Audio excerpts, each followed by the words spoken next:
Santhakumar sir, இப்போ நீங்கள் நம்முடைய அமர்வில் தொடர்ந்து பேசிட்டு தான் இருக்கீங்க. சில கோரிக்கைகளை நிறைய வச்சுருக்கீங்க. இப்போ நான் உங்கள்கிட்ட கேட்குற அந்த கோரிக்கைகள் வைத்தது ஒரு பக்கம். இப்போ ஆட்சியினுடைய இறுதி காலம் வந்துட்டு, அந்திம காலம். இந்த அந்திம காலத்தில் உயிர் பிழைக்கிறதா பிழைக்காது என்பது தப்பு. இப்போ ஒரு 60 மாதத்துக்கு முன்பு கொடுத்த வாக்குறுதிகள் என்ன? இப்போ இதுக்கு இந்த அந்திம காலத்தில் இப்போ டிசம்பர் முடிஞ்ச போகுது, ஜனவரி வந்தாச்சு, பொங்கல் காலங்கள், அதே இந்த ஒரு வருஷம் இந்த ஒரு மாதம் போயிடும், எல்லாருமே லிஃப்ட் ஆயிடுவோம், வெளியே அங்கே போயிட்டாங்க எங்கே போயிட்டாங்க. இப்போ என்ன செய்யலான்னு இருக்கீங்க? அந்த பிரச்சனைகளை நீங்கள் வைக்கக்கூடிய பிரச்சனைகள்லாம் சொல்லியிருக்கீங்க, என்ன செய்ய போகிறீங்க? ஆசிரியர் அரசூழியர் பிரச்சனைகளை அவர்களுடைய குரல்களை ஒலிக்க செய்யக்கூடிய இந்த ஜெயா பிளஸ் தொலைக்காட்சிக்கு முதலில் நன்றியை தெரிவித்துக் கொள்கின்றோம். ரொம்ப நன்றி. அடுத்தபடியாக பார்த்தீங்கன்னா இந்த தலைப்பு வந்து பார்த்தீங்கன்னா 2021 அள்ளி வீசப்பட்ட கோரிக்கைகள். ஆமாம், இந்த அள்ளி வீசப்பட்ட கோரிக்கைகள், அதாவது அந்த ஃபால்ஸ் கோரிக்கைகள் என்னன்னு பார்த்தீங்கன்னா, பொதுவாக பல கோரிக்கைகள் இருந்தாலும் அரசூழியர் ஆசிரியர் பெருமக்கள் மெஜாரிட்டியாக கவர் பண்ணுற கோரிக்கைகள் பார்த்தீங்கன்னா 308, அதாவது பக்கம் 46 47 308லேருந்து 318 வரைக்கும் மெஜாரிட்டியாக ஒரு 11 கோரிக்கைகள். அந்த 11 கோரிக்கைகள் இந்த ஆட்சி முடியும், இந்த 5 ஆண்டு காலம் இந்த ஆட்சி முடியும் தருவாயில் இதுநாள் வரை 10 கோரிக்கைகள் நிறைவேற்றப்படவில்லை. ஒரே ஒரு கோரிக்கை மட்டும் நிறைவேற்றப்பட்டுள்ளது. அந்த கோரிக்கையும் பார்த்தால் நிதி சாராத கோரிக்கை. அதாவது என்னன்னு பார்த்தீங்கன்னா, அந்த இறந்த பணியாளருக்கு 3 லட்சத்துலேருந்து 5 லட்சமாக உயர்த்தியிருக்காங்க. ஆனால் அவர்கள் வந்து அரசு வந்து உயர்த்தியது எப்படின்னு பார்த்தீங்கன்னா, 60 ரூபா சம்பளத்தில் பிடிச்சிருந்ததை 110 ரூபாவாக உயர்த்தி பிடிச்சி அந்த 2 லட்ச ரூபாவை கொடுத்துருக்காங்க.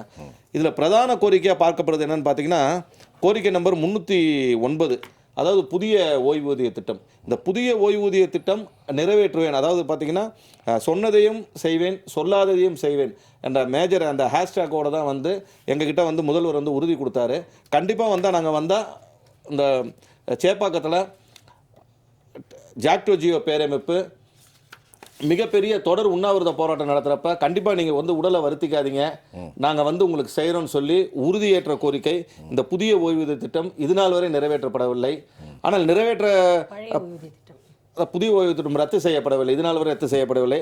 அடுத்தது பார்த்தீங்கன்னா, ஏற்கனவே பலதரப்பட்டமாக பேசியிருக்கோம், இந்த பே டிஃப்ரென்ஸ் கோரிக்கை நம்பர் 311, அதாவது பார்த்தீங்கன்னா 8000 அடிப்படை ஊதியத்தை வந்து மாத்திரம் அந்த சம வேலைக்கு சம ஊதியம்னு சொல்லி போராடிட்டு இருக்காங்க. கிட்டத்தட்ட இது ஒரு பேசிக் நாலேஜ் என்னன்னு பார்த்தீங்கன்னா, ஒவ்வொரு முறையும் ஒரு 10 ஆண்டுகளுக்கு ஒரு முறை வந்து பே கமிஷன் வருது. பே கமிஷன் வர்றப்ப எப்பயுமே பார்த்தீங்கன்னா சம்பள ஹைக் வரும்.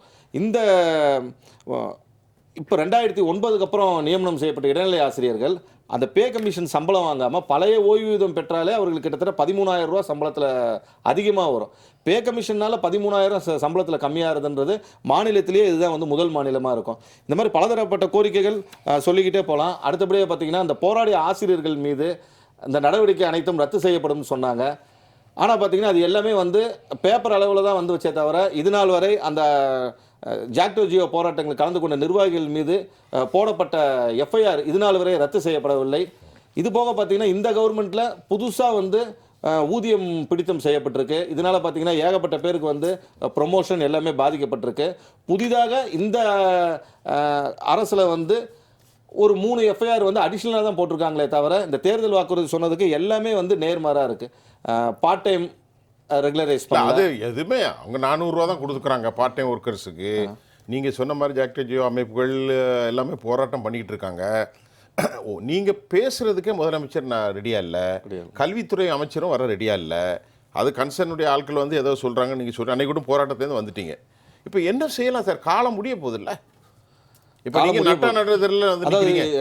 இன்றைய தினம் வந்து ஜாக்டோ ஜியோவோட அமைச்சர்கள் பேச்சுவார்த்தை நடத்தினார்கள். இன்னைக்கு நடந்த பேச்சுவார்த்தையில் பார்த்து வித்தியாசமாக என்ன பார்த்தீங்கன்னா, இதுவரை வந்து சொன்னதை விட இந்த தடவை வந்து மத்திய அரசை வந்து குறை சொல்லியிருக்காங்க. காரணம் என்னன்னு பார்த்தீங்கன்னா, பேச்சுவார்த்தையின் போது அமைச்சர் பெருமக்கள் வந்து இந்த மாதிரி வந்து ஜிஎஸ்டி வந்து 4.25 ரூபா வந்து 4 ரூபா 75 காசு வந்து சென்ட்ரலில் கொடுக்குறோம், நமக்கு திருப்பி தர்றது வந்து வெறும் 29 பைசா தான், அதனால உங்களுக்கு தர முடியாதுங்கறாங்க. போதிய அளவில் நிதி இல்லை. என்னையா இது? அடுத்தது பார்த்தீங்கன்னா, சமக்கர சிக்ஷா அபியானில் வந்து என்ன கதை, 2247 கோடி வந்து இன்னும் மத்திய அரசு வந்து விடுவிக்காமல் இருக்காங்க. இதனால நாங்கள் வந்து நிதி சுமையில் இருக்கோம். அடுத்தபடியாக பார்த்தீங்கன்னா, இந்த புயல் வெள்ள நிவாரண நிதியாக வந்து 37,940 கோடி கேட்டோம். சாந்தகுமார் இப்போ வந்து தர்றதை பற்றி பேசலை, தர முடியாத பற்றி தர முடியாத காரணங்கள் எடுக்கிறாங்க. அந்த புயல் நிவாரண நிதி 37,940 கோடி கேட்டோம் ஆனால் 49 கோடி தான் கொடுத்துருக்காங்க அப்படின்னு சொல்லிட்டு இது நம்ம இப்போ அரசு வந்து கடுமையான நிதி நெருக்கடியில் இருக்குன்ற சொல்கிற இதே அரசு தான் வந்து ஜிடிபி ரேட் ஸ்டேட் ஜிடிபி ரேட்டில் பார்த்தீங்கன்னா 16% growthல இருக்கு. அதை சொல்றாங்க வளர்ச்சி அது மார்க்கெட்டிங். இப்போ நீங்க கேட்க வேண்டியதானே ஐயா சாந்தகுமார், ஏப்பா நீங்க தானே 30 லட்சம் கோடி டேர்ன் ஓவரை நோக்கி Tamil Nadu government is going to very fast, we will touch immediate, ஒரு today tomorrow day after tomorrow it good ஹேப்பனுங்கிறீங்க. எங்க ஆட்சியிலே நடந்து போயிடும். அப்போ உனக்கு என்ன கஷ்டம்? இவ்வளோ பணம் செழிப்பா இருக்கு, அக்யூமுலேட் மணி வெல்த் இருக்கு, இன்வெஸ்டர் 10 lakhs and crore, பொருளாதார ரீதியாக 11% ஆயிருக்கு சார். அப்போ கேட்க வேண்டியதானே நீங்க ஆசிரியர் தானே? இல்லை கேட்டுக்கொண்டு தொடர் போராட்டங்கள் நடைபெற்று கொண்டு ஐயா. இப்போ கடைசியில் கேட்கும்போது மத்திய அரசை காரணம் காட்டிட்டீங்களே, உங்க பிரதிநிதிகள் என்ன சொன்னாங்க? இல்லை பிரதிநிதிகள் வந்து தொடர் போராட்டம் 6ஆம் தேதி முதல் ஜாக்டோஜி அவங்க சொன்னாங்கல்ல தரலான்னு தான் நினைக்கிறேன். மத்திய அரசு வந்து 29 விஷயம் இல்லை இதில் வந்து கடுமையான ஒரு மத்திய அரசு தள்ள நிதி சுமை ஒரு பக்கம் வந்து ஒத்துக்கிற மாதிரி இருந்தாலும் நடக்கிற விஷயங்கள் எல்லாமே வந்து அதுக்கு ஆப்போசிட்டாக தான் சார் இருக்குது. காரணம் பார்த்தீங்கன்னா ஒரு குறிப்பிட்ட ஒரு சில வருடங்களுக்கு முன்பு சொல்லுவாங்க பார்த்தீங்கன்னா அந்த தொலைக்காட்சிகளில் சொல்லுவாங்க ஒரு நகைச்சுவையாக, என்ன இந்த ஊருக்கு வந்து புதுசாக ரோடு வந்திருக்கு அப்படின்னு பார்த்தா எலெக்ஷன் வருதான்னு சொல்லி கேட்பாங்க.